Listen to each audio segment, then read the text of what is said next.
तो चलिए आज बात करते हैं भारत के एक ऐसे कोने की जो अपनी खूबसूरती के लिए तो मशहूर है ही, पर उसकी असली पहचान वहाँ की डरावनी कहानियों से है। चलिए आज आपको ले चलते हैं कोंकण के एक ऐसे ही भुताहा मोड़ पर। यही तो कोंकण की खासियत है ना। एक तरफ तो यहाँ पहाड़ों और जंगलों की ऐसी खूबसूरती है जो दिल मोह ले, और दूसरी तरफ उसी सुंदरता के पीछे एक ऐसी सच्चाई छिपी है जिसे सुनकर सच कहूं तो रोंगटे खड़े हो जाते हैं। तो चले कहानी में आगे बढ़ने से पहले कोंकण के इस गहरे राज को समझते हैं। आखिर ये जगह जितनी खूबसूरत है उतनी ही मनहूस क्यों मानी जाती है। जब कोई कोंकण का नाम लेता है ना, तो आंखों के सामने बस यही नजारा आता है। घुमावदार सड़कें, घने घने जंगल और पहाड़ों की शांत वादियां। मतलब एक ऐसी जगह जहां कोई भी इंसान सुकून पाने के लिए जाना चाहेगा। पर यही तो सबसे बड़ा सवाल है। अगर ये जगह इतनी ही शांत है, तो फिर ऐसा क्यों है कि यहाँ के हर परिवार के पास अपनी एक डरावनी कहानी है। एक ऐसी कहानी जो बताती है कि दिन का सुकून रात के अंधेरे में कैसे खो जाता है। तो हमारी कहानी का हीरो है अनिकेत। वो आज की पीढ़ी का एक स्मार्ट लड़का है। शहर में पला बड़ा, हर चीज के पीछे साइंस और लॉजिक ढूंढता है। भूत प्रेत और अंधविश्वास, अरे उसके लिए ये सब हंसने वाली बातें थी।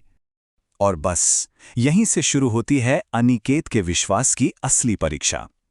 एक ऐसी यात्रा जो उसकी जिंदगी और उसकी सोच हमेशा के लिए बदलने वाली थी। तो हुआ ये कि शुरुआत तो एकदम नॉर्मल थी। अनिकेत और उसका परिवार होली के लिए अपनी कार में गांव जा रहे थे। सब ठीक था, लेकिन फिर हाईवे पर उन्हें एक ऐसा ट्रैफिक जैम मिला जो हिलने का नाम ही नहीं ले रहा था। और तभी गूगल मैप्स ने एक शॉर्टकट दिखाया, एक अनजान सुनसान रास्ता। और बस यही कहानी में आता है सबसे अहम मोड़। जैसे ही अनिकेत उस रास्ते पर मुड़ने वाला था, उसकी मां ने उसे रोका। उन्होंने कहा, इस रास्ते से मत जाना। ये सिर्फ एक मां का डर नहीं था, ये एक तरह की चेतावनी थी जो पीढ़ियों से चली आ रही थी। असल में उसकी माँ ने उसे एक पुरानी कहानी सुनाई थी। उस रास्ते पर एक बहुत पुराना पेड़ था जिस पर कहते हैं एक खतरनाक चुड़ैल का वास था। सालों पहले एक बहुत बड़े तांत्रिक ने अपनी शक्तियों से उसे उसी पेड़ में कैद कर दिया था। लेकिन कहानी को और भी डरावना बनाती है एक बात। वो तांत्रिक जिसने उस चुड़ैल को बांधा था, उसकी कुछ समय पहले ही मौत हो चुकी थी। और गांव वालों का मानना था कि उसके मरते ही वो चुड़ैल फिर से आजाद हो गई है। पर अनिकेत तो अनिकेत था।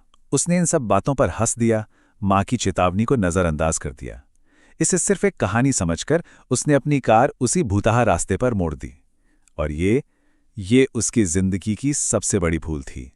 और इसी एक फैसले के साथ तर्क और अंधविश्वास के बीच की जो पतली सी लाइन थी वो मिटने लगी, और उस परिवार के लिए शुरू हो गई आतंक की वो रात। जैसे ही वो उस रास्ते पर थोड़ा आगे बढ़े, अजीब घटनाएं शुरू हो गई। गाड़ी अचानक ठीक उसी पेड़ के पास बंद हो गई जिसका जिक्र उसकी मां ने किया था।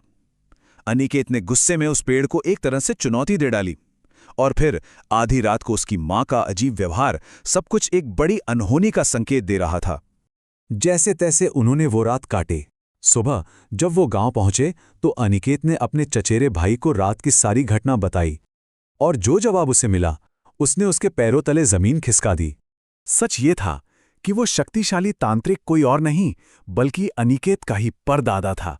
और इसका मतलब सिर्फ एक था, वो चुड़ैल उनके परिवार से, उनके खून से बदला लेना चाहती थी। और अनजाने में ही सही, अनिकेत अपने पूरे परिवार को सीधे मौत के मुंह में ले आया था। अब अनिकेत के पास कोई और रास्ता नहीं था। उसे उस सच्चाई का सामना करना ही था जिसे वो अब तक मजाक समझ रहा था। अपनी खराब गाड़ी को वापस लाने के लिए अनिकेत को उसी भूतहा पेड़ के पास लौटना पड़ा। इस बार दिन का उजाला था और उसका चचेरा भाई भी साथ था। लेकिन डर अब अनिकेत के दिल में पूरी तरह से घर कर चुका था। और जैसे ही वो पेड़ के करीब पहुंचा, उसने बस यूं ही ऊपर देखा, और जो उसने देखा वो मंजर उसकी आंखों में हमेशा के लिए बस गया। पेड़ की एक मोटी डाल पर एक औरत बैठी हुई थी, ठीक वैसे ही जैसे कहानियों में सुना था। उसके बाल खुले थे, हवा में लहरा रहे थे। माथे पर ठीक वही लाल सिंदूर लगा था जो रात में अनिकेत के चेहरे पर गिरा था।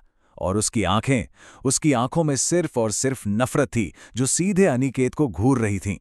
उसे एक पल में अनिकेत का सारा तर्क, सारा विज्ञान धुल गया।